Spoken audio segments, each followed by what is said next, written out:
आज ही क्यों नहीं। एक बार की बात है कि एक शिष्य अपने गुरु का बहुत आदर सम्मान किया करता था। गुरु भी अपने इस शिष्य से बहुत स्नेह करते थे, लेकिन वह शिष्य अपने अध्ययन के प्रति आलसी था।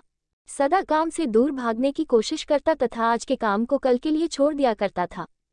अब गुरुजी कुछ चिंतित रहने लगे कि कहीं उनका ये शिष्य जीवन संग्राम में पराजित न हो जाए। आलस्य में व्यक्ति को अकर्मण्य बनाने की पूरी सामर्थ्य होती है। ऐसा व्यक्ति बिना परिश्रम के ही फलोपभोग की कामना करता है। वह शीघ्र निर्णय नहीं ले सकता और यदि ले भी लेता है तो उसे कार्यान्वित नहीं कर पाता। यहाँ तक कि अपने पर्यावरण के प्रति भी सजग नहीं रहता है और न भाग्य द्वारा प्रदत्त सुअवसरों का लाभ उठाने की कला में प्रवीण हो पाता है। उन्होंने मन ही मन अपने शिष्य के कल्याण के लिए एक योजना बना ली। एक दिन एक काले पत्थर का एक टुकड़ा उसके हाथ में देते हुए गुरु जी ने कहा, मैं तुम्हें ये जादुई पत्थर का टुकड़ा 2 दिन के लिए देकर कहीं दूसरे गांव जा रहा हूँ। जिस भी लोहे की वस्तु को तुम इससे स्पर्श करोगे वह स्वर्ण में परिवर्तित हो जाएगी। पर याद रहे कि दूसरे दिन सूर्यास्त के पश्चात मैं इसे तुमसे वापस ले लूंगा। शिष्य इस सुअवसर को पाकर बड़ा प्रसन्न हुआ, लेकिन आलसी होने के कारण उसने अपना पहला दिन ये कल्पना करते करते बिता दिया कि जब उसके पास बहुत सारा स्वर्ण होगा तब वह कितना प्रसन्न, सुखी, समृद्ध और संतुष्ट रहेगा। इतने नौकर चाकर होंगे कि उसे पानी पीने के लिए भी नहीं उठना पड़ेगा। फिर दूसरे दिन जब वह प्रातःकाल जागा, उसे अच्छी तरह से स्मरण था कि आज स्वर्ण पाने का दूसरा और अंतिम दिन है। उसने मन में पक्का विचार किया कि आज वह गुरुजी द्वारा दिए गए काले पत्थर का लाभ जरूर उठाएगा।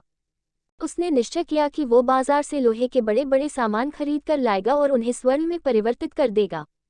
दिन बीतता गया, पर वह इसी सोच में बैठा रहा कि अभी तो बहुत समय है, कभी भी बाजार जाकर सामान लेता आएगा।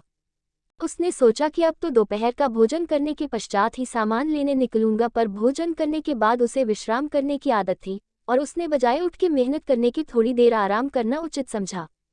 पर आलस्य से परिपूर्ण उसका शरीर नींद की गहराइयों में खो गया और जब वह उठा तो सूर्यास्त होने को था।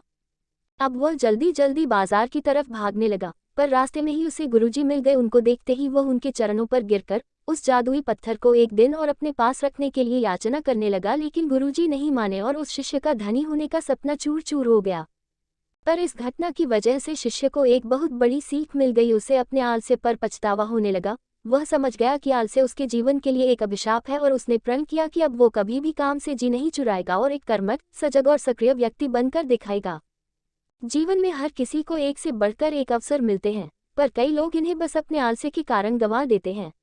इसलिए यदि आप सफल, सुखी, भाग्यशाली, धनी अथवा महान बनना चाहते हैं तो आलस्य और दीर्घसूत्रता को त्याग कर अपने अंदर विवेक, कष्टसाध्य श्रम और जागरूकता जैसे गुणों को विकसित कीजिए। और जब कभी आपके मन में किसी आवश्यक काम को टालने का विचार आए तो स्वयं से एक प्रश्न कीजिए, आज ही क्यों नहीं।